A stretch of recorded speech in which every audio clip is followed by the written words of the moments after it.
Buenos días a todos, Dios los bendiga. El día de hoy nuestro mensaje, el título de nuestro mensaje es Una exaltación a Jesús el Mesías. Una exaltación a Jesús el Mesías. Para eso, antes de orar, queremos cantar juntos un himno. Entonces cantémoslo, yo creo que está en sus himnarios y podemos todos con la letra acompañar y bendecir a ese Dios precioso que vino a identificarse con nosotros en nuestra condición de miserables pecadores para llevarnos a sentarnos juntamente con Él en los lugares celestiales. Amén. A Cristo coronad, divino Salvador, sentado en alta majestad, es digno de loor. Al Rey de gloria y paz, honores tributad, y bendecida al inmortal por toda eternidad. A Cristo coronad, amado Salvador, al victorioso celebrad, eterno vencedor. Benigno Rey de paz, el triunfo conquistó, y por su muerte de dolor su gran amor mostró. A Cristo coronad, autor de vida y luz, con alabanzas proclamad sus triunfos en la cruz. A Cristo adorad, autor de salvación, loor eterno tributad de todo corazón. Loor eterno tributad de todo corazón.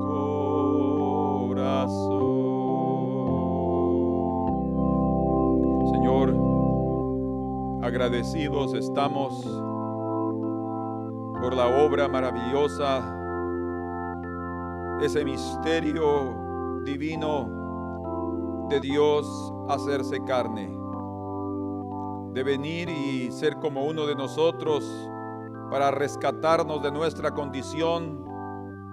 Y en cuanto tú vengas en tu segunda venida, tú has dejado al hombre en su camino, en su voluntad, dándole la oportunidad de que él vea que no puede solo, sino que necesita volver a su fuente. Por tanto, Señor, en el nombre de Jesús, que este día sea un día de exaltación a tu nombre, un día de reconocimiento de la gloria de tu magnificencia, Señor, de tu majestad. Gracias por permitirnos verlo y que tu nombre sea exaltado, Señor, en Cristo Jesús. Amén. Aleluya. Podemos comenzar considerando que en la Escritura, el Señor también utiliza figuras para hablarnos de determinadas personas y determinados pueblos. Alegorizar demasiado las Escrituras es un peligro, pero cuando la propia Escritura nos muestra la figura, no hay ningún problema. Nosotros tenemos que tener ese cuidado para no caer en el exagero. Todo exagero y todo extremismo es peligroso. Pero en la Escritura encontramos, como ya dije, figuras que Dios mismo ha revelado y que por su naturaleza nos muestran el carácter o la misión de determinadas personas, como también de las tribus de Israel. Por ejemplo, como las 12 tribus, nosotros podríamos ver eso con detalles, pero veremos solamente algunos solo para tener esta idea y poder entender qué es lo que el Señor ha estado haciendo durante toda la historia de la humanidad. En el libro de Génesis, capítulo 49, Jacob, siendo un profeta, un padre con la unción del Señor, declaró a sus hijos y les dice en el versículo 1, llamó Jacob a sus hijos y dijo, juntaos, y oigan lo que dice, y os declararé lo que os ha de acontecer en los días venideros. Y él le dio una palabra a cada uno de los representantes de esas tribus. Y él dejó bien claro que esto era lo que les había de acontecer. O sea, está hablando de un futuro. Pero también está mostrándoles el carácter de cada uno de ellos. O sea, lo que ellos manifestarían, y de eso obviamente también dependería su papel en la historia del pueblo de Israel y también su lugar dentro de esa historia. Cuando, por ejemplo, él habla de Isaacar, en el capítulo 49 y en el versículo 14 dice, Isaacar, él lo asemeja a un asno fuerte, dice. Un asno es un animal de carga y un animal de trabajo, pero también es un animal que representa humildad. Y asno fuerte, dice, en el portugués habla de animal de un asno de huesos fuertes. O sea, está hablando de con una capacidad en su estructura física de soportar pesos y de hacer un trabajo pesado. Y dice, asno fuerte que se recuesta entre los apriscos, o como es dicho, que se recuesta entre dos cargas. O sea, después de haber hecho su trabajo, entonces él va ahí a descansar. Isaacar entonces, a través de su nombre, Jacob reveló que sería una tribu dedicada a la agricultura. Y que por amor al descanso serviría debajo de tributo. Y realmente Isaacar se convirtió en una tribu que sirvió a las otras tribus y que prefería no ser jefe, obviamente no tenía tampoco el carácter ni el perfil, y entonces sirvió, pero también manifiesta su pasividad y su deseo y su placer por el descanso, la ociosidad. Hablando de Dan, otra tribu, leemos en el versículo 17, será Dan serpiente junto al camino, víbora junto a la senda, que muerde los talones del caballo y hace caer hacia atrás al jinete. Esta tribu es comparada a una serpiente, o sea, nadie de nosotros nos gustaría ser comparados a serpientes. Sin embargo, debemos entender las cosas como deben ser entendidas, y con todos los animales representan algo de Dios, y hay cosas también importantes aún dentro de la propia serpiente. Como el Señor dijo, sed sencillos como palomas y prudentes como serpientes. O sea, si hasta de una serpiente el Señor sacó una característica buena, entonces no hay propiamente todo lo malo en una serpiente. Pero en este caso, Dan es comparado a la serpiente porque ella hiere, ella muerde y coloca su veneno, dice que hace caer al jinete, o sea, está hablando de caída. En este sentido, entonces, él estaba revelando desde ya el carácter de su padre. Dan también fue heredado a sus descendientes, y está revelando que sería una tribu llena de sutilezas y de enigmas. Y ustedes saben que uno de los hombres que fue uno de los jueces de Israel, que era de la tribu de Dan, hablando específicamente de Sansón, él era un hombre de enigmas. Y también está hablando de cierta prosperidad de la tribu.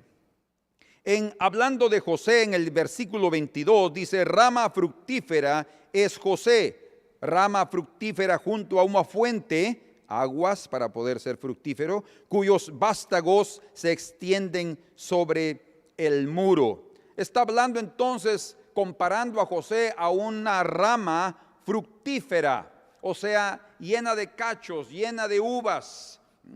Y está hablando obviamente de la bendición que habría sobre José, del crecimiento extraordinario que tendría esta tribu, pero también estaba hablando que los dos hijos de José, Manasés y Efraín, los dos serían incluidos dentro de las 12 tribus de Israel. O sea, José tuvo una doble porción dentro de la bendición que su padre le dio, y realmente llegó a ser una bendición su vida. Hablando de Benjamín, por ejemplo, también vemos ahí en el verso 27 que dice: Benjamín, oigan cómo lo compara, es lobo arrebatador.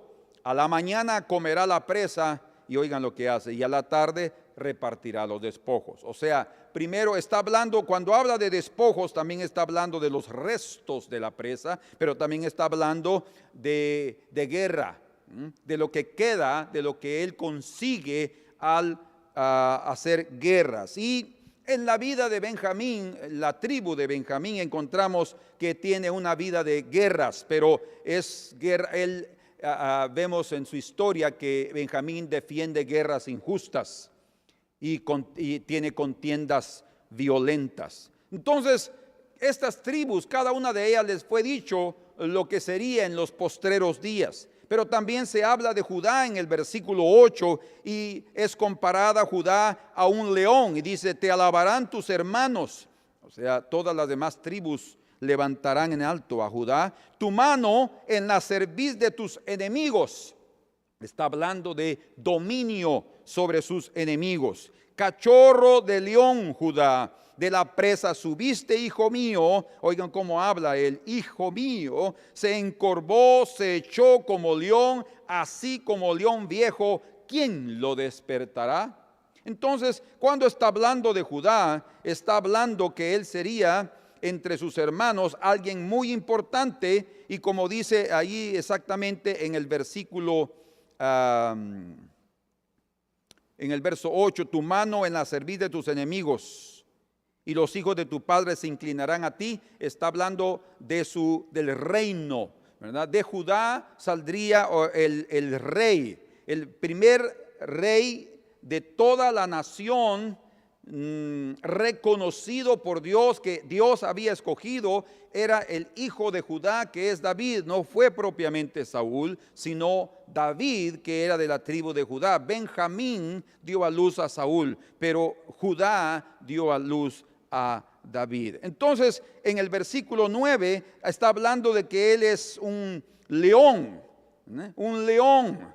Y en el verso 10 dice: no será quitado el cetro de Judá. ¿Por qué cetro? El cetro los usan los reyes. Y está diciendo que nunca de Judá será quitado el reino. O sea, la tribu de Judá fue escogida para hacer que de ahí surgieran los reyes de Israel, y ninguna otra tribu tendrá ese privilegio. Ahora imagínense cómo Jacob pudo haber expresado esas cosas 640 años antes de que sucedieran. Definitivamente hubo una inspiración del Espíritu Santo para que él pudiera tener esa libertad y esa seguridad de decir: miren, les voy a decir lo que les va a pasar en los postreros días. Dice entonces: no será quitado el cetro de Judá, ni el legislador de entre sus pies, hasta que venga Silo, y a él se congregarán los pueblos. Y cuando habla de los pueblos, no solo también está hablando de los pueblos de Israel, o sea, de las 12 tribus, sino principalmente de todas las naciones se congregarán a ese que es llamado Silo. Esta profecía, como ya mencionamos, humanamente hablando, se cumplió 640 años después, cuando David, de la tribu de Judá, un ancestro del Mesías, tomó el cetro de Israel y reinó sobre todas las tribus de Israel. Pero estoy hablando de su cumplimiento humano, pero tuvo su cumplimiento divino 1640 años después David vivió 1000 años antes de Cristo. Entonces, él 1650 años después tuvo su cumplimiento divino a través de la primera venida del Mesías, el hijo de David, Jesús. Él vino y a él se le entregó el cetro. Esto es muy importante, quiero mencionarles algo aquí al respecto de aquí a un minuto. Pero tendrá su cumplimiento final, su cumplimiento total, podemos decir así, completo, en la segunda venida del Señor, cuando venga Silo, dice. Y esa palabra Silo en hebreo significa, es un término que quiere decir a quién pertenece el cetro, a quién pertenece el cetro. O sea, desde el primer rey David hasta el último en la transmigración de Babilonia, Sedequías, ese cetro fue dado de generación en generación. Un rey murió y otro rey murió y todos murieron hasta que en la transmigración fue el último rey. Y dice el Señor que nunca más se le será dada a nadie hasta que venga Silo. O sea, a él le pertenece el cetro. Nunca más habrá alguien que vendrá después de Jesús para que le dé el cetro a él. Otra generación, no. Es la generación de Jesús. Lo vamos a entender de aquí a poco cuando les mencione este ejemplo. Es interesante también que ese nombre Silo se refiere también al lugar donde el arca de la alianza reposó en 1 de Samuel capítulo 4, donde tenía el campamento y donde estaba el sacerdote Elí y sus hijos. Ahí estaba Silo, que quiere decir también lugar de reposo. En otras palabras, lo que nos está diciendo el Señor en un significado completo de lo que es Silo, está diciendo hasta que venga aquel a quien le pertenece el cetro y que trae el reposo a Israel y al mundo. O sea, un significado completo del término Silo, esa palabra hebrea, es, y está refiriéndose hasta que venga Silo, es el Señor Jesús, el Mesías. Dice, a quien le pertenece el reino, el cetro, a quien le pertenece el trono, la autoridad, el poder. Aleluya. ¿Y por qué? ¿Por qué a él es dado? Porque él es el que realmente nos dará descanso y reposo a Israel, a la iglesia y también al mundo. Por eso es que el Señor dijo, venid a mí los que estáis trabajados y cargados, que yo os haré descansar. Es más, en el libro de Ezequiel, capítulo 21, en su versículo 26, dice, así ha dicho Jehová el Señor, hablando del último rey, depón la tiara, que está en la cabeza, quita la corona, esto no será más así. Dice el profeta, sea exaltado lo bajo y humillado lo alto. Arruina, arruina, arruina lo reduciré y esto no será más hasta que venga aquel cuyo es el derecho y yo se lo entregaré. Lo que está diciendo es lo mismo que leemos en Génesis. ¿A quién le pertenece el cetro? A él y se le dará el cetro y se le será entregado por Dios mismo. Vamos a entender otro poquito aquí en relación, en el verso 25, para que lo tengan bien claro. Dice, y tú, profano e impío príncipe de Israel, está hablando de Sedequías, cuyo día ha llegado ya el tiempo de la consumación de la maldad. Ese fue el último rey de Israel que tuvo el cetro, porque de ahí fueron a la transmigración de Babilonia y nunca más se levantó otro rey para reinar sobre Israel. Eso es muy impresionante, porque exactamente eso sucedió, no solo para que fueran tratados en Babilonia por el pecado de idolatría, de desobediencia, de todo tipo de pecados, sino principalmente para que se cumpliera la palabra que el Señor había hablado a través de Jacob, que hasta que ese cetro le sería dado hasta que viniera Silo, el que nos trae descanso, a quien le pertenece. O sea, otra vez, ya no será dado de generación en generación, porque el tiempo de los gentiles, el tiempo de los hombres habrá terminado y vendrá el tiempo divino cuando el Mesías, el Dios hombre, reciba ese cetro y Él reine para siempre sobre la tierra y en el universo. O sea, nadie más va a levantarse después de ese reino y no habrá otro rey más que Jesús. Aleluya. Después de su muerte y resurrección y cuando Él ascendió a los cielos, Jesús es llamado por uno de los ancianos del cielo, en la visión que Juan vio en el libro de Apocalipsis. Si ustedes quieren ir conmigo en el capítulo 1 del libro de Apocalipsis, capítulo 5, versículo número 5, dice: y uno de los ancianos me dijo, no llores, hablándole a Juan, que lloraba porque no había sido encontrado nadie digno de abrir el libro sellado. Y dice, y uno de los ancianos me dijo, no llores, he aquí que el león de la tribu de Judá. ¿Recuerdan? En Génesis, capítulo 49, verso 9, dice, hablando de Judá, Judá es un león. El león de la tribu de Judá no es propiamente el primero llamado Judá. Él es una figura del verdadero. Jesús es el león de la tribu de Judá. Él es de la tribu de Judá. Él es hijo de David, o sea, heredero legítimo del trono. Y dice, he aquí que el león de la tribu de Judá, y escuchen, la raíz de David. Y eso no, cuando dice la raíz de David, bien dice la escritura en Romanos capítulo 11, que no es la rama que sostiene a la raíz, sino la raíz que sostiene a la rama. O sea, es a través de la raíz que se obtiene los nutrientes, el alimento, el agua para alimentar y para sostener, para dar vida a la planta, a la oliva, a la higuera, en fin, ¿sí?, a la viña, cualquier árbol.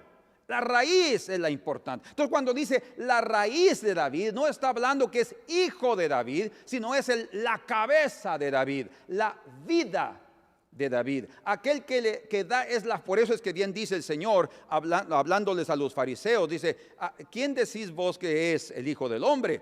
Es hijo de David. ¿Por qué le llaman el Hijo de David? Y él explicó ahí que el Hijo del Hombre no es hijo de David, es el Señor de David, como él mismo dice ahí, dijo el Señor a mi Señor, siéntate a mi diestra hasta que sean puestos tus enemigos por estrado de tus pies. Entonces, Jesús es a quien pertenece el cetro, es la raíz de David, no el hijo de David, sino el Señor de David y también su Salvador, como yo cité el Salmo 110 y versículo número 1. Ahora, eso nos hace entender mejor por qué en el libro de Mateo, capítulo 1, se habla de una genealogía. Voy a ser breve en relación a esto porque no es bueno tomar mucho tiempo en cuestiones de genealogías. Pero el Evangelio de Mateo fue escrito para judíos. Y, o sea, sus oyentes, sus lectores serían judíos. Y con ese propósito Mateo lo escribió. Y él en el principio de su Evangelio, que es uno de los 3 evangelios sinópticos, Mateo, Marcos y Lucas, él comienza con la genealogía y comienza diciendo, libro de la genealogía de Jesucristo, es la clave de todo. Hijo de David, miren cómo comienza, hijo de David. ¿Por qué? La clave de esta genealogía es que Mateo está mostrando que Jesús es el heredero del trono. Es lo que está mostrando. Y luego dice, hijo de Abraham. En el capítulo 3 de Lucas la genealogía comienza desde Adán y va hasta José, pero no comienza con Abraham. Aquí está hablando de los hijos de fe y aquellos que heredan el trono. Pero algo interesante es que dice que hay 14 generaciones de Abraham a David, luego dice que hay 14 generaciones de David hasta la transmigración de Babilonia y 14 generaciones de la transmigración de Babilonia hasta Cristo. Y yo sé que algunos han encontrado dificultad en ver las últimas 14, que no saben cómo es que Mateo pensó en el asunto, pero y han encontrado que hay un error ahí en cuanto al contaje que Mateo hace. Lo que sucede es que lo que está resaltando Mateo es que Jesús es el Rey de Israel. Y por eso es que está diciendo aquí en el versículo, aquí dice, vamos a ver. Y Josías, verso 11, engendró a Jeconías y a sus hermanos en el tiempo de la deportación de Babilonia. Jeconías, sí, es Jeconías, perdón, yo hablé de Sedequías, pero Jeconías aquí. Y Josías engendró a Jeconías y a sus hermanos en el tiempo de la deportación de Babilonia. Después de la deportación de Babilonia, Jeconías aquí engendró a Salatiel. Y eso se va, y obviamente ellos ya no reinaron, todos estaban en Babilonia. Y viene las generaciones, y después de que regresaron, después de los 70 años, siguieron ellos y llegó, dice, y Jacob engendró a José, escuchen, marido de María, de la cual nació Jesús. O sea, él no es hijo de José. Marido, él es marido de María, pero fue de ella, de la cual nació Jesús. O sea, aquí Mateo, además de estar mostrando que Jesús es el Rey de Israel, él está mostrando que la importancia está en la mujer. O sea, él está llegando también a la promesa que el Señor le dijo a Eva, que de la simiente de la mujer daría victoria sobre el enemigo. De la cual, de la mujer, nació Jesús, escuchen, llamado el Cristo. O sea, el Cristo es el Mesías, el ungido. Él es el Silo de la Escritura. Entonces dice, de manera que todas las generaciones desde Abraham hasta David son 14, desde David hasta la deportación a Babilonia 14, y desde la deportación a Babilonia hasta Cristo. O sea, Cristo es prácticamente el final de esas generaciones mostradas aquí. Generaciones que está hablando desde el momento que el Señor escogió a Abraham para salvar a un pueblo. Ahí nació el pueblo de Israel, y de Abraham también nació el pueblo gentil convertido, que es la iglesia. Por eso es que Abraham fue salvo siendo incircunciso, pero después él fue circuncidado. El padre Abraham es el padre de los incircuncisos y de los circuncidados por fe. Y viene después y se manifiesta la salvación y el reino a través de David. Bien dice entonces en Ezequiel 21:25, y tú profano e impío príncipe de Israel. ¿Sí? Él sería el último, el de la transmigración, para quitarle de la cabeza el trono, la corona, y dársela al Mesías. Entonces es lo que dice aquí exactamente en Apocalipsis capítulo 5. Después de mencionar en el verso 5, dice, el león de la tribu de Judá, la raíz de David, ha vencido para abrir el libro y desatar sus 7 sellos. Pero en el verso 12 leemos que decían a gran voz, escuchen, el cordero que fue inmolado es digno de tomar el poder, las riquezas, la sabiduría, la fortaleza, la honra, la gloria y la alabanza, y todo lo creado que está en el cielo y sobre la tierra y debajo de la tierra, está hablando del universo, y en el mar y en todas las cosas que en ellos hay. Oí decir al que está sentado en el trono y al cordero, sea la alabanza, la honra, la gloria y el poder por los siglos de los siglos. O sea, en el momento que el cordero tome el trono, va a ser por los siglos de los siglos. Bueno, eso nos lleva a otro punto, y estamos tratando de condensar esta información importante para nosotros. Pero antes de la venida del Señor, el Señor también nos dio otra simbología para que conozcamos cuáles son los imperios que estarían antes de su primera venida. Antes que el Rey eterno tome su cetro, antes que Él se siente sobre su trono para siempre, el Señor Dios permitió y reveló eso a un rey impío como lo fue el rey Nabucodonosor. Vamos juntos al libro de Daniel. O sea, lo que vamos a ver aquí ahora es que el Señor le permitió al hombre gobernar para que el hombre por sí mismo descubra que él no puede, por su ideología política o aún por la influencia religiosa que pretenda tener, sustentar un reino eterno. No podrá tampoco llevar a la humanidad a una libertad espiritual, emocional, física, y mucho menos traerle el paraíso a esta tierra. No será así. Ahora, ¿por qué Dios lo permite? para que el hombre algún día, como todos nosotros, estamos esperando que el Señor venga. Ya estamos cansados de la injusticia, de la impunidad, del pecado, que el hombre no lo puede detener. Es más, todos los políticos, todos los presidentes, todos los que están en eminencia, de alguna manera, de repente se declaran que son también homosexuales o lesbianas o ladrones.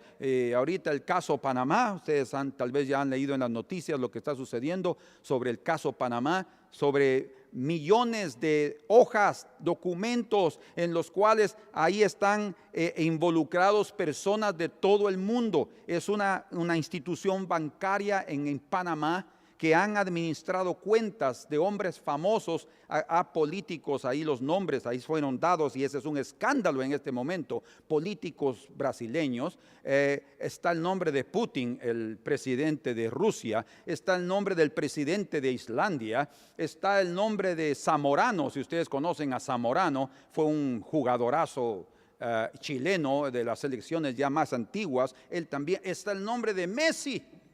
O sea, ese jugador también les llaman offshore, creo que es en inglés la palabra. Lo que quiere decir es cuentas ocultas,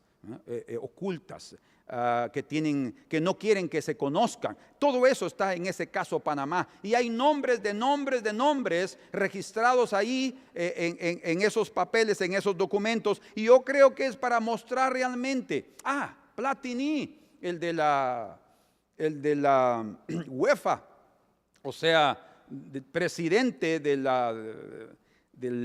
organismo futbolístico de la Unión Europea. Nombres famosos, nombres que supuestamente están en integridad. No, ellos están ahí. ¿Por qué estaban ahí? Porque no quieren que sus nombres sean revelados para no tener que pagar impuestos. ¿Por qué? Porque es mucho dinero que se ha movido en sus manos y ellos no quieren que se sepa. Entonces ahí está ahora, pero miren, todo se declara. El Señor está permitiendo que los hombres sigan gobernando hasta, como dice en Mateo 21:24, hasta que el tiempo de los gentiles se termine y entonces el Señor va a aparecer. Leamos juntos entonces en Daniel capítulo 2. Nabucodonosor tuvo un sueño y dice el verso 29, 28, perdón, Daniel está revelándole a Nabucodonosor su sueño y dice: pero hay un Dios en los cielos el cual revela los misterios, porque él ni se recordaba del sueño, recuerden, y él ha hecho saber al rey, escuchen, Dios ha hecho saber al rey Nabucodonosor, y esto me interesa, lo que ha de acontecer en los postreros días. ¿Quién dijo eso? Digamos, en la época de Nabucodonosor, estamos hablando ya de, vamos a ver, David, sí, casi como 1000 años después. ¿Quién dijo eso 1000 años antes? Jacob. Jacob dijo: vengan hijos, yo les voy a mostrar a ustedes lo que les va a suceder en los últimos días. Y aquí el Señor ahora le está mostrando a través de Daniel al rey Nabucodonosor lo que va a suceder en los últimos días, a un rey que era en aquella época el imperio dominante del mundo conocido en esos días de Nabucodonosor. Y dice entonces: lo que ha de acontecer en los postreros días, he aquí tu sueño y las visiones que has tenido en tu cama.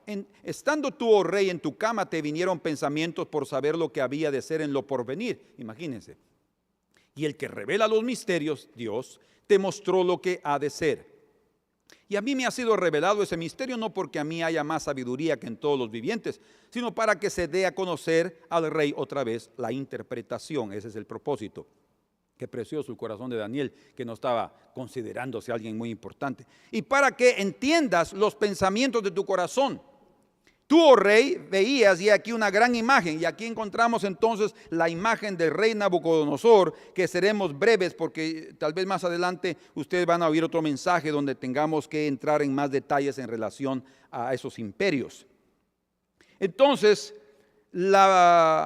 esa estatua estaba representada por 4 partes: la cabeza, el tórax, las piernas y la parte de los pies y los dedos, ¿sí? Aquí es el imperio babilónico de oro, el imperio medo-persa que conquistó a este imperio con guerra y que está representado por la parte del tórax de plata.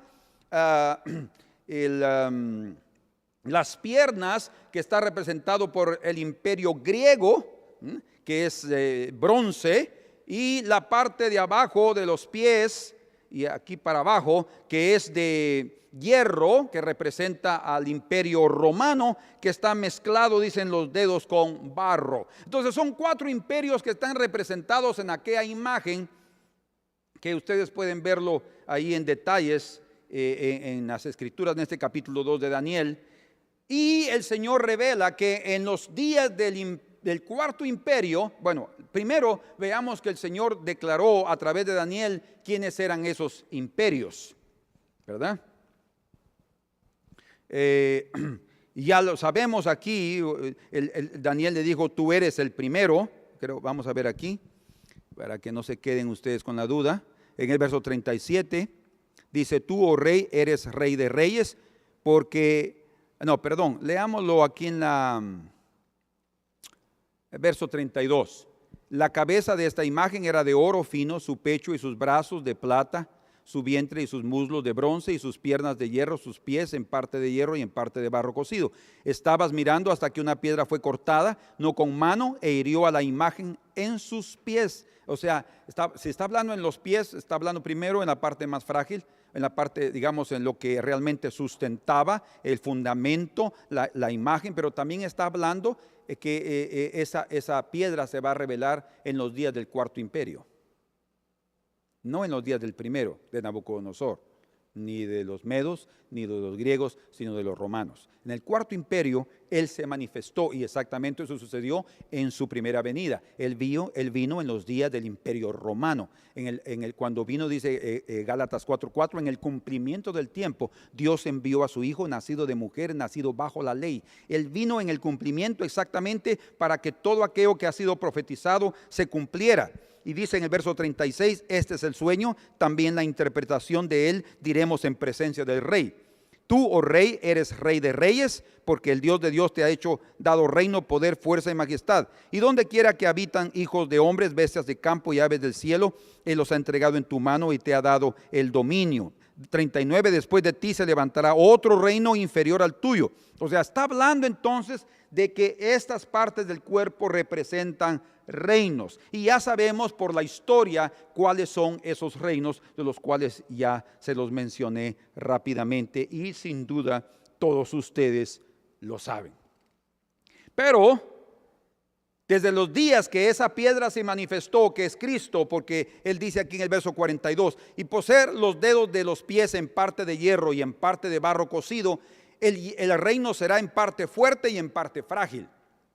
Así como viste el hierro mezclado con barro, se mezclarán por medio de alianzas humanas, mucho humanismo, pero no se unirán el uno con el otro, como el hierro no se mezcla con el barro. Y escucha, y en los días de estos reyes, el Dios del cielo levantará un reino. O sea, el reino comenzó a levantarse en los días del cuarto imperio. ¿Entendamos eso? O sea, Jesús, cuando Él vino en su primera venida, comenzó el reino. Por eso Él comenzó a predicar, arrepentidos, porque el reino de los cielos se ha acercado. O sea, la manifestación espiritual del reino y física a través del rey. O sea, obviamente el primero que tenía que aparecer era el rey.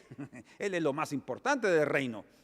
Él vino y comenzó a decir y comenzó a llamar a todos los súbditos del reino. Qué interesante esto, diciéndoles arrepentíos, y todos comenzaron a creer que Él era el Mesías y llegaron a ser parte del reino de Dios. Por eso el Señor le dijo también a Nicodemos: te es necesario nacer de nuevo. Es necesario nacer de agua y del Espíritu para entrar en el reino de los cielos. Con razón Mateo en su genealogía habla de David y de Abraham. ¿Saben por qué? Porque, como ya mencionamos, tiene que ver con el reino de Dios. No se entra al reino de Dios sin fe. Abraham, el padre de la fe. Entonces es necesario entrar al reino creyendo que Jesús es el Mesías. Y Él comenzó predicando, y los que creyeron en Él entran a formar parte del reino. Y el reino comenzó a multiplicarse y a multiplicarse. Y dice la Escritura en el libro de los Hechos que la palabra de Dios crecía y se multiplicaba, y el Señor agregaba a la iglesia los que habían de ser salvos. Y así en la primera predicación de Pedro, miles, y luego otro poco, y así fue creciendo y creciendo y creciendo, y se fue extendiendo después por otros pueblos, otras ciudades, otras naciones, hasta llegar a Roma. Y nosotros ahora, después de tantos años, somos parte de esa obra preciosa. Pero yo resumí lo que dice aquí en el verso 44. Y en los días de estos reyes, el Dios del cielo, gloria a Dios, levantará un reino que no será jamás destruido. Vean qué interesante esa palabra, no será jamás destruido. Nabucodonosor fue destruido. Medos y persas fueron destruidos. Griegos fueron destruidos. Nunca más se levantaron hasta el día de hoy. Y ahí está Grecia pasando crisis financieras, recibiendo ayuda de todos. Y el último imperio, Roma, tampoco se volvió a levantar. Nunca más se ha visto que Roma pueda llegar a ser un imperio. No va a suceder. Y los 4 imperios fueron destruidos. Pero este imperio nunca será destruido. Ahora, es obvio, en este momento es un imperio de fe, es un imperio espiritual, es un reino que ya se está moviendo en la tierra, pero ese imperio destruyó la imagen. O sea, los 4 imperios no tendrán más ni, digamos así, no habrán más ni recuerdos, porque serán destruidos, serán hechos polvo, dice aquí. Vean, ni será el reino debajo dejado a otro pueblo, desmenuzará, hecho polvo. Consumirá a todos estos reinos, pero él permanecerá para siempre. De la manera que viste que del monte, es el monte Sión, fue cortada una piedra, no con mano, la cual desmenuzó el hierro, el bronce, el barro, la plata y el oro, los 4 imperios. El gran Dios ha mostrado al rey lo que ha de acontecer en lo porvenir, y el sueño es verdadero y fiel su interpretación. Entonces ese reino comenzó a crecer y a multiplicarse, y dice la Escritura que se hizo un gran monte. Esa piedra se hizo un gran monte. Es como el Señor dijo también, hablando, comparando el reino de los cielos al grano de mostaza. Dice que es la semilla más pequeña de todas, pero después llega a ser la mayor de las hortalizas. Amén. Ahora, 4 imperios se levantarán antes de su segunda venida. Y eso los encontramos en el capítulo 7. Otra vez, aquí vemos figuras. Así como el Señor a través de Jacob nos mostró las figuras y lo que significaba y lo que llegaría a suceder en los últimos días a través de sus hijos. Eso lo vimos algunos ejemplos, pero cada uno de ellos puede darnos una gran lección. Así ahora también vemos en el capítulo 7 a otros imperios. Y escuchen, no podemos relacionar, eso es errar en la hermenéutica, que es la ciencia de la interpretación de las Escrituras. No podemos confundir los imperios que están en el capítulo 7 con el capítulo 2. Porque en el capítulo 2 está hablando de los imperios antes de la primera venida del Señor. En el capítulo 7 esta revelación es dada directamente a Daniel, y Daniel entiende lo que va a suceder, pero el Señor le da aquí estas figuras. Quiero que leamos juntos aquí en Daniel capítulo 7. Un detalle interesante antes que se me olvide: la diferencia entre los primeros 4 imperios y los otros 4 antes de la segunda venida es que en los primeros 4 imperios estos se levantó el primero, y cuando el segundo se levantó, él llegó a tener dominio de la tierra y del imperio, del mundo conocido en aquella época, a través de vencer al primero. O sea, hubo guerra para que éste venciera a este. Después se comenzó a levantar los griegos, y a través de guerra vencieron a los medo-persas, ¿sí?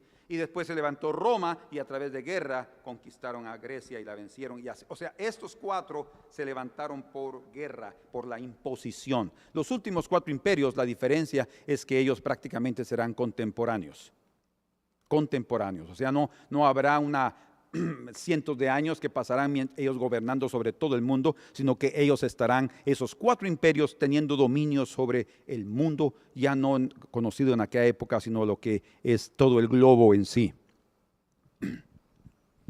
Y ellos, esos 4 imperios, además de ser contemporáneos, ellos luchan por el dominio mundial. Eso es interesante. Están luchando, sí, también por el dominio mundial. Ha habido guerra, sí, pero hay otro tipo de luchas ideológicas, políticas, psicológicas, en fin. Veamos juntos, por favor, en capítulo 7, ahora sí, del versículo 2 en adelante.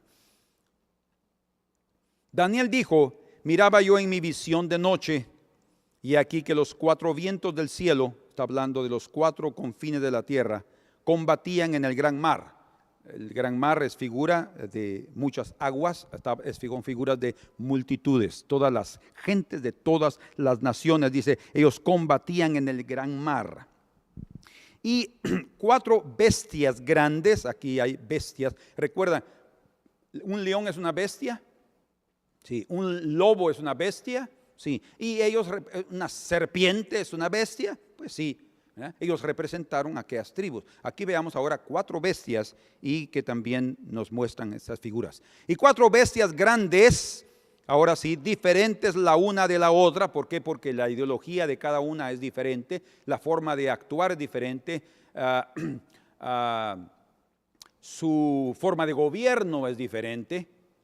Y dice, subían del mar, otra vez de las multitudes. La primera era como león. Imagínense, interesante, ¿verdad? El león de la tribu de Judá es nuestro Señor Jesucristo, viene de la tribu de Judá. Y aquí vemos al primer imperio que se levanta como león, dice. Interesante. Ahora vamos a ver. Y tenía alas de águila. Yo estaba mirando hasta que sus alas fueron arrancadas y fue levantada del suelo y se puso enhiesta sobre los pies a manera de hombre y le fue dado corazón de hombre. Y aquí otra segunda bestia semejante a un oso, la cual se alzaba de un costado más que del otro, y tenía en su boca 3 costillas entre los dientes, y le fue dicho así: levántate, devora mucha carne. Después de esto miré, y aquí otra bestia semejante a un leopardo, con 4 alas de ave en sus espaldas. Tenía también esta bestia 4 cabezas, y le fue dado dominio. Después de esto miraba yo en las visiones de la noche, está hablando Daniel, y aquí la 4ª bestia, espantosa y terrible, y en gran manera fuerte, la cual tenía unos dientes grandes de hierro, devoraba y desmenuzaba, y las sobras hollaba con sus pies, y era muy diferente de todas las bestias que vi antes de ella, y tenía 10 cuernos. Bueno,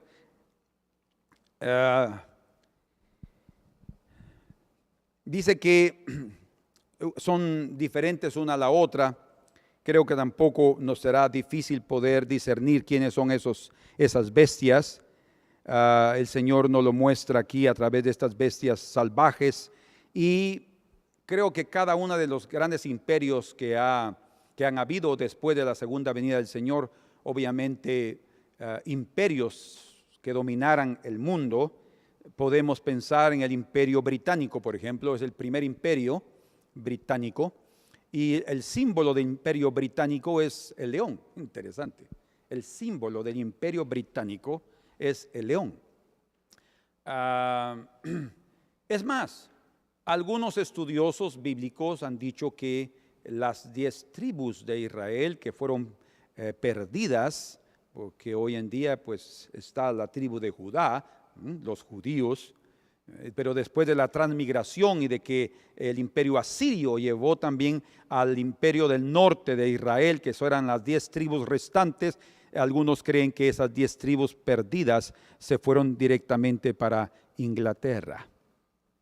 Algunos creen que es allí donde se centró y ellos tienen también sus raíces en Israel.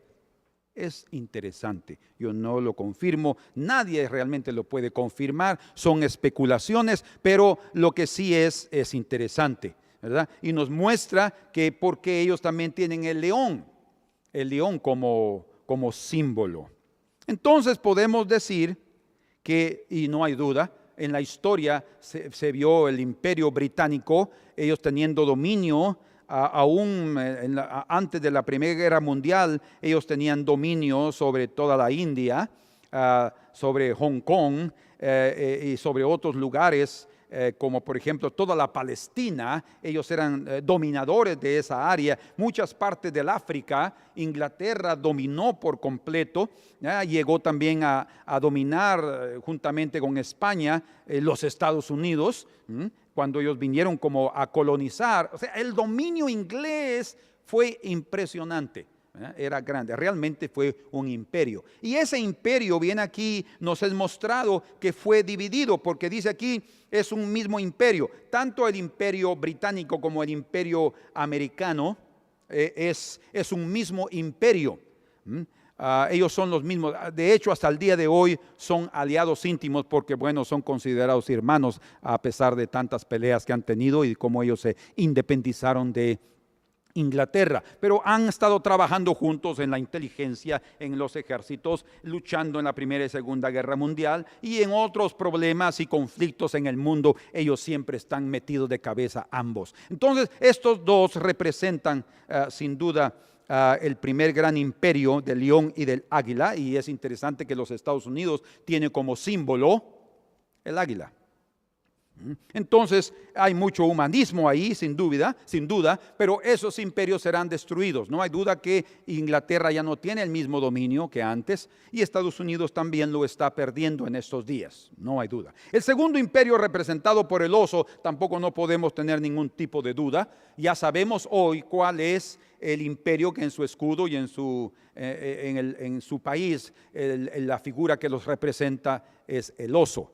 Eso es Rusia o la antigua Unión Soviética. Ellos tienen el oso como el oso siberiano, uno de los mayores mamíferos del mundo, enormes, que tal vez solo le gana el oso del Ártico,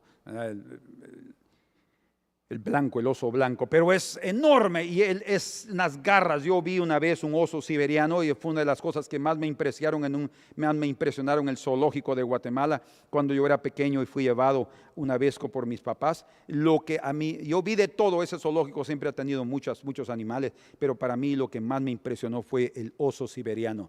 Cuando yo llegué, él estaba despierto, se levantó, era una jaula de enormes garrotes así de hierro, hasta la altura más o menos ahí, si ustedes pueden verlo con la cámara, es una altura tal vez más que eso, enorme. Sí, tal vez era una altura hasta por ahí, la jaula. Y cuando yo estaba viendo al animal, un niño de 5, 6, 7 años, cuando yo vi al animal, él se levantó, hermanos, y él colocó sus patas en los hierros hasta arriba.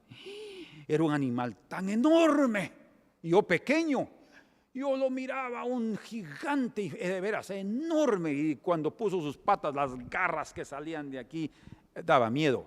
Y eso me quedó hasta el día de hoy. Yo veo esa imagen como que fue hoy la imagen de ese animal peligroso. Y dice aquí, hablando del oso, dice la cual se alzaba de un costado más que del otro, y tenía en su boca 3 costillas entre los dientes. O sea, está hablando de la ferocidad. Y le fue dicho: levántate, devora mucha carne, mucha destrucción.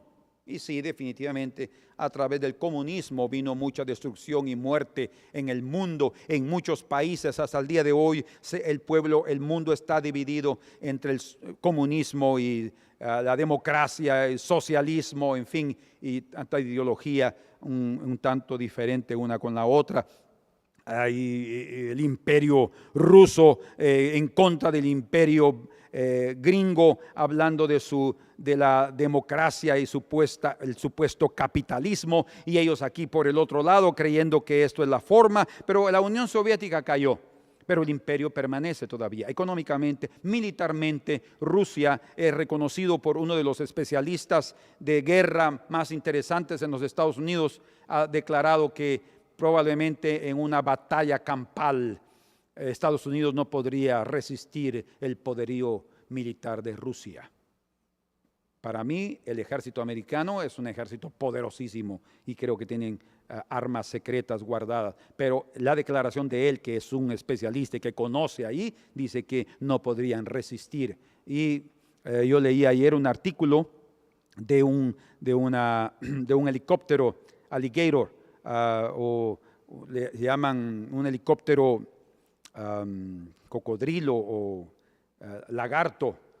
La forma da a entender como que fuera un lagarto. Dice, ¿cuántos cocodrilos o cuántos apaches podría comerse un cocodrilo? El Apache es uno de los mejores helicópteros americanos que existen de combate, pero dice, ¿cuántos apaches podría comerse un solo cocodrilo? Y está hablando del helicóptero más tecnológico y poderoso de Rusia. O sea, si estamos llegando a ver cuestiones de potencia mundial y de ejército, realmente estamos en un gran peligro, estamos en una inminente tercera guerra mundial, y estos imperios están ahora viviendo en el mismo periodo, tratando de dominar el mundo tanto militarmente como financieramente. Pero hay otro imperio aquí.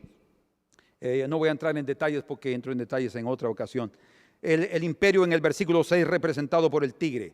Yo he oído mucho sobre eso, he leído también, pero he oído que alguien habla sobre que este tigre está hablando de África, del imperio africano. No tengo intenciones de ninguna manera de rebatir cosas, porque no me creo con autoridad suficiente como para decir que tengo yo toda la verdad. De ninguna manera, creo que nadie la tiene, y la única verdad la encontramos aquí. Pero creo personalmente que ese tigre no representa África, a pesar de que en África pueden haber muchos tigres, pero tigres también están ahí en la India, tigres también hay en el Asia, en las Filipinas también hay tigres, y hay tigres también, los tigres siberianos en Siberia. Entonces, este es para mí este tigre representando la China. ¿Por qué digo esto? Porque también la opinión pública secular y de personas importantes de economía, política, han dicho, yo les voy a leer esto que he encontrado. Pero hay un término que se llama tigres asiáticos. Tal vez ustedes ya han oído lo de tigres asiáticos. Y ese término es usado para designar a 4 países del territorio en Asia.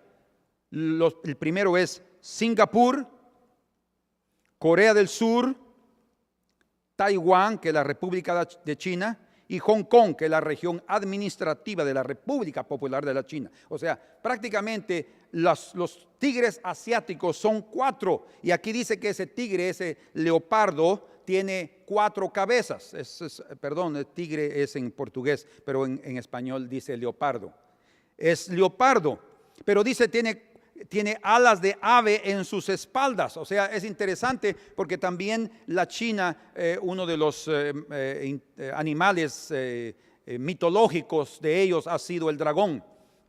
Es como un leopardo, solo que con alas y que supuestamente echa fuego de la boca, pero es mitológico y ellos lo representan, y es figura de ellos mismos, de las 4 cabezas. Otra vez, Singapur, Corea del Sur, Taiwán y Hong Kong.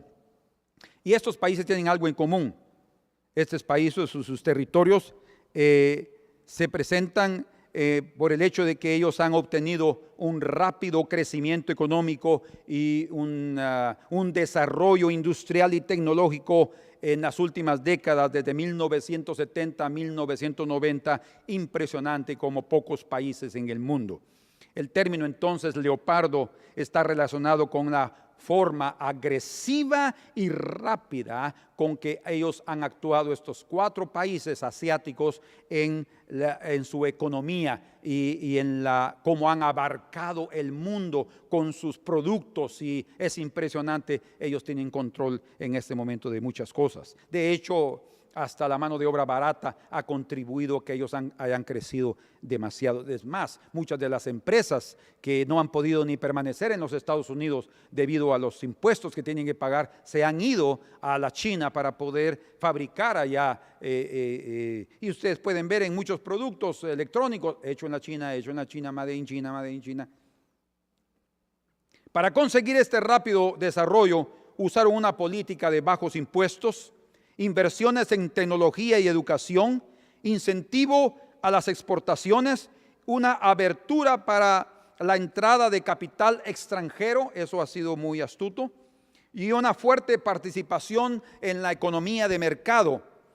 También han ingresado a la globalización y a la grande oferta de mano de obra barata y disciplinada. Eso sí tienen los chinos, de una mano de obra disciplinada. Y con esa estrategia que ellos han adoptado, consiguieron desarrollar productos de tecnología agregada y precios competitivos. Por tanto, la economía de estos 4 países se direccionó principalmente para el mercado externo. Ellos han abarcado el mundo entero y son países que presentan altos volúmenes de exportación. De hecho, hoy en día, ustedes han sabido cómo el imperio americano, los Estados Unidos, que es reconocido como un imperio, ellos han puesto sanciones por todos lados, sanciones en Irak, sanciones a Corea del Norte, sanciones a Irán, y usted ve, así es la ONU, sí, pero está bien. Ahí es la cabeza principal es de los Estados Unidos. Sanciones sobre Cuba, ahora están tratando de quitar las sanciones sobre Cuba y Fidel Castro está diciendo no queremos nada de ellos. Ahí están las antiguas amarguras de estos hombres que pasaron por muchos años, décadas Cuba, pasando por grandes sanciones financieras y por eso no se han podido desarrollar. Hasta el día de hoy tienen carros de 1938, carros tan antiguos. ¿Pero por qué? Porque por las sanciones financieras de estos imperios que han dominado. Pero hoy ya reconocen los especialistas que el país que está poniendo sanciones sobre los Estados Unidos es China. Ahora son ellos los que se están levantando y es muy probable que ellos mismos tomen control de la economía y que tengan toda la astucia y la capacidad de poder llevar su moneda a ser una de las más importantes. Dice yo leí en los periódicos, grandes empresas europeas están quitando todas sus reservas de oro de los bancos americanos, quitando todas sus reservas de oro y llevándolos a otros países y metiéndolos en un gran banco que se creó en China. ¿Por qué? Porque ellos ven que por ahí va el asunto y ahí va a establecerse la economía. Entonces, este es el otro tercer imperio. Y el otro cuarto imperio, que era diferente a los otros anteriores, sin duda dice que es una bestia, pero terrible. Dice una cuarta bestia espantosa y terrible y en gran manera fuerte. No hay duda que el imperio que se ha levantado hoy en día desde el año 620 después de Cristo es el Islam. Porque el Islam no es únicamente una religión, el Islam es un imperio. Ellos quieren dominar el mundo. La meta del Islam es colocar a ley Sharia en todo el mundo. Ellos quieren quieren ser los dominadores únicos y quieren quitar a todos los impíos y quieren matar al gran Satán, segundo ellos los Estados Unidos, y destruir a Israel, otra piedra en el zapato de ellos. Quieren acabar con todos y de ahí van todos aquellos que quieren apoyar a Israel, los católicos, evangélicos, todo cristiano y todo aquel que no sea de la religión islámica serán destruidos. Hay una guerra ahora campal ya iniciada, no podemos hacernos de la vista gorda, tenemos que entender que ya estamos en esa lucha y estos 4 imperios están luchando y eso solo significa, hermanos, que la venida del Señor está a las puertas. Eso sí, miren, yo estoy ya para terminar porque el tiempo se me está agotando. Pero así como en los primeros 4 imperios vino el Señor Jesús en su primera venida al final del cuarto imperio, así en estos últimos 4 imperios de nuestra época, el Señor va a venir exactamente cuando ya tenga el caos y cuando Israel sea rodeado por las naciones, principalmente por este cuarto imperio, el Islam. Y vengan ellos ya con la seguridad de destruir y realmente van a diezmar a Israel. Y cuando solo quede un pequeño remanente, cuando ya solo quedan unos cuantos pocos, dice que aparecerá la señal del Hijo del Hombre en los cielos. Y todos los reyes, capitanes y grandes, dice, van a esconderse en las cavernas, cavernas y dirán a las peñas, caed sobre nosotros y escondernos de la ira del Dios Todopoderoso y de la ira del Cordero, porque el día de su ira ha llegado. Y Él vendrá a defender a Israel. Y entonces otra vez esa piedra que fue rechazada por los hombres caerá otra vez del cielo a los pies de esas 4 bestias últimas y destruirá todos los imperios. Ya no habrá más dominio de esas 4 naciones. Ya no tendremos más la interferencia del león, del águila, del oso, del leopardo, ni mucho menos de esta 4ª bestia. Será destruida por lo que la Biblia enseña, no por lo que nosotros querramos establecer, nosotros que creemos en la Escritura. Bueno, los que creen en el Islam no pueden creer que eso pudiera llegar a suceder. Tenemos entonces que esperar y el tiempo lo dirá cuando el Señor se manifieste con su gloria. Y tal como en Nabucodonosor, dice aquí, vean en Daniel capítulo 2, vea lo que sucedió después de que Daniel dio la interpretación de aquel sueño. Dice en el versículo capítulo 2 verso 46, en el 45 al final termina diciendo: y el sueño es verdadero y fiel su interpretación. Cuando él termina, oigan, lean conmigo 2:46. Entonces el rey Nabucodonosor se postró sobre su rostro y se humilló ante Daniel. O sea, prácticamente estaba reconociendo en Daniel el representante de ese Dios. Y mandó que le ofrecieran presentes de incienso a Daniel. O sea, él fue reconocido como un Dios. Sí, el Señor siempre ha tenido sus representantes fieles en la tierra, en todas las generaciones. Y aquí encontramos a Daniel. Pero esta es una figura de lo que va a suceder cuando el Señor venga. Todas las naciones se inclinarán. Por eso dice la Escritura que toda rodilla en el cielo, en la tierra y debajo de la tierra, hasta los demonios, van a arrodillarse delante del Mesías cuando Él venga. Y Él va a establecer un reino eterno y permanente por los siglos de los siglos. Y ese reino, dice Daniel, no será dado a ningún otro reino.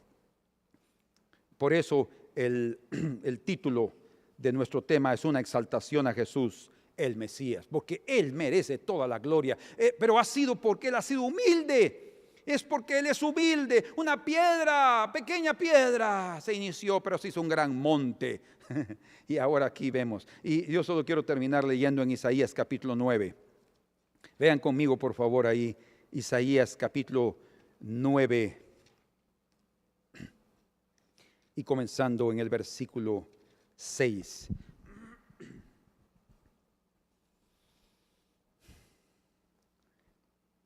Porque un niño nos es nacido, hijo nos es dado, y el principado sobre su hombro, y se llamará su nombre admirable, consejero, Dios fuerte, Padre eterno, príncipe de paz. Lo dilatado, o sea, va a continuar, de su imperio y la paz no tendrán límite sobre el trono de David, ese niño que nos es nacido, sobre el trono de David y sobre su reino, disponiéndolo y confirmándolo en juicio y en justicia desde ahora y para siempre. El celo de Jehová de los ejércitos hará esto. Es como exactamente el Señor dice a Israel en el capítulo 20 de Ezequiel: no es por vosotros, oh pueblo de Israel, es por amor a mi nombre que yo hago todo esto. Y dice otra vez: no es por vosotros, oh pueblo de Israel, es por amor a mi nombre que yo hago todo esto. Con razón aquí Isaías dice: el celo de Jehová de los ejércitos hará esto. Él va a establecer a ese niño que nos es dado. Y como dice aquí: por tanto el Señor mismo os dará señal, 7:14, he aquí que la Virgen concebirá y dará a luz un hijo, y se llamará su nombre Emmanuel, que quiere decir Dios con nosotros. Por tanto, preparémonos en nuestros corazones para recibir el reino eterno y magnífico que en breve se manifestará, que ya está en medio de nosotros, como el Señor les dijo a los fariseos: el reino de Dios ya está entre ustedes. ¿Sí? El que cree ya llega a ser parte de ese reino, pero en breve va a establecerse el reino literal del Señor Jesús sobre esta tierra y reinará para siempre. Señor, gracias te damos por ser tan maravilloso, tan precioso, magnífico. Te exaltamos en esta hora. Vemos en espejo, no claramente, pero Señor, nos alegramos de que podamos tener la oportunidad de ver en parte lo que está para suceder. Si los hijos de Jacob pudieron oír algo de lo porvenir, si el impío rey Nabucodonosor oyó algo de ti sobre el porvenir, nosotros tus hijos, Señor, oímos secretos preciosos de tu corazón, dándonos esperanza, dándonos, Señor, la certeza de tu venida. Señor, necesitamos estar preparados para recibir al gran Rey que viene y que reinará sobre todos los reinos de la tierra. Bendito sea tu nombre, Señor. Queremos ser parte de ese reino, queremos estar ahí contigo, Señor. Prepáranos, termina tu obra, aquella que has iniciado en sus corazones, termínala. Sabemos que tú no dejas nada a medias como nosotros. Termínala, por favor, Señor, y que demos toda gloria y honra a tu nombre. Bendito seas tú, Señor.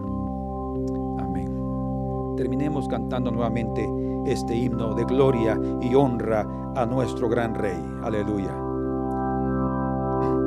A Cristo corona, divino Salvador, sentado en alta majestad, es digno de loor.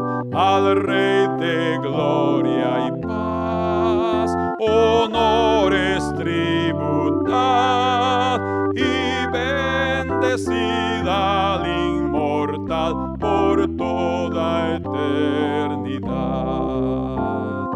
A Cristo coronad, amado Salvador, al victorioso celebrad, eterno vencedor. Benigno Rey de paz, el triunfo conquistó, y por su muerte de dolor su gran amor mostró. A Cristo coronad, autor de vida y luz, con alabanzas proclamad sus triunfos en la cruz. A Cristo adorad, autor de salvación, lor eterno tributad de todo corazón. Lor eterno tributad de todo